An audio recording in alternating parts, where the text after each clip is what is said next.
चलिए आज हम बात करते हैं एल नीनो की कंडीशन होने पर पैसिफिक ओशियन पर क्या इफेक्ट पड़ता है और एल नीनो की कंडीशन नहीं होने पर पैसिफिक ओशियन पर क्या इफेक्ट पड़ता है। दोनों का कंपेयर करते हैं, तब तक हमारी वीडियो में बने रहिए। यह है साउथ अमेरिका, यह पैसिफिक ओशियन का ईस्ट पार्ट है। यहाँ पर नॉर्मल कंडीशन में हाई प्रेशर देखने को मिलता है और लो टेम्परेचर देखने को मिलता है।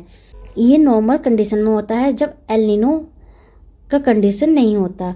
यहाँ पर क्या होता है, टेम्परेचर हाई रहता है और लो प्रेशर होता है। आपने ज्योग्राफी में सुना होगा, जो हवाएं होती हैं हाई प्रेशर से लो प्रेशर की तरफ चलती हैं। ये हमने ज्योग्राफी में सुना है। अब इस कंडीशन में क्या होगा, यहाँ पर पानी का अपवेलिंग देखने को मिलेगा और आपको यहाँ पर मछलियों का उत्पादन देखने को भी मिलेगा। साउथ अमेरिका में मछली उत्पादन देखने को भी मिलता है, पानी का अपवेलिंग भी होगा। और यहाँ पे एल नीनो की कंडीशन में देखा जाए तो यहाँ पर हाई प्रेशर होगा और लो टेम्परेचर होगा, यहाँ हाई टेम्परेचर होगा और लो प्रेशर हो जाएगा। इतना इफेक्ट देखने को मिलता है एल नीनो की कंडीशन होने पर। जहाँ कभी नॉर्मल कंडीशन में पैसिफिक ओशियन के ईस्ट पार्ट में हाई प्रेशर रहता था, अब वह एल नीनो की कंडीशन होने के कारण पैसिफिक ओशियन के ईस्ट पार्ट में हाई टेम्परेचर हो गया और लो प्रेशर हो गया है।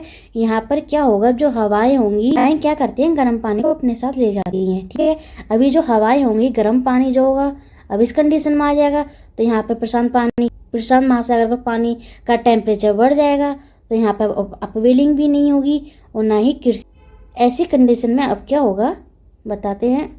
यहाँ पर अब एल नीनो देखने को मिलेगा। तब एल नीनो से क्या होता है, इससे हमारा भारत में मानसून कमज़ोर हो जाता है, यानी बारिश कम हो जाती है। इससे सूखा, पानी की कमी, खेतों का नुकसान देखने को मिलेगा और ज़्यादा से ज़्यादा बारिश और बाढ़ जैसी स्थिति आता है, यानी बारिश कम हो जाती है। इससे सूखा, पानी की कमी, खेतों का नुकसान देखने को मिलेगा और ज़्यादा से ज़्यादा बारिश और बाढ़ जैसी स्थिति भी देखने को मिल सकती है। और दुनिया के कई हिस्सों में तापमान बढ़ जाता है, जिससे गर्मी ज़्यादा महसूस होती है। ये सब एल नीनो के कारण होता है। और जब नॉर्मल कंडीशन देखें, जब एल नीनो नहीं होता है, तो क्या होता है, प्रशांत महासागर की जो हवाएं होती हैं, यानी कि जो प्रशांत महासागर की जो हवाएं हैं, यह ईस्ट से वेस्ट की ओर चलती हैं। इससे वेस्ट की ओर चलती हैं। ये हवाएं गर्म पानी को एशिया से ऑस्ट्रेलिया की तरफ ढकेलती हैं। तो अभी क्या होता है, नॉर्मल कंडीशन में होता है। लेकिन अब एल नीनो की कंडीशन में ऐसा, अब एल नीनो की कंडीशन में क्या हुआ, मानसून कमज़ोर हो गया है, इससे हवाएं कमज़ोर पड़ सकती हैं। जब ये हवाएं कमज़ोर पड़ जाती हैं तो क्या होता है, हाई प्रेशर से ये जो गर्म पानी है, गर्म पानी को दक्षिण अमेरिका की ओर फैलाने लगता है। इससे यहाँ का टेम्परेचर बढ़ जाता है, पानी का अपवेलिंग नहीं होता और ज़्यादा से ज़्यादा मछलियों का भी उत्पादन नहीं होता है। ये एल नीनो एवं सुपर एल नीनो की कंडीशन बन जाती है। क्या आप जानते हैं सुपर एल नीनो क्या होता है? सुपर एल नीनो जब उसे कहते हैं जब समुद्र सतह का तापमान कम से कम 2 डिग्री सेंटीग्रेड से अधिक बढ़ जाता है, तो उसे सुपर एल नीनो कहा जाता है। बात करें 2015 और 16 में सुपर एल नीनो को देखा गया था। इस वर्ष इसके 50% मजबूत होने की संभावना है, मतलब 50% से ज़्यादा सुपर एल नीनो देखा जा सकता है। सुपर एल नीनो के दौरान नेगेटिव इम्पैक्ट देखने को मिलता है। मजबूत एवं एल नीनो के दौरान मानसून कम हो जाता है, कृषि क्षेत्र पर ही बुरा असर पड़ता है। देखा जाए तो अभी हाल ही में पंजाब, हरियाणा, उत्तर प्रदेश और दिल्ली में अलर्ट जारी कर दिया गया है।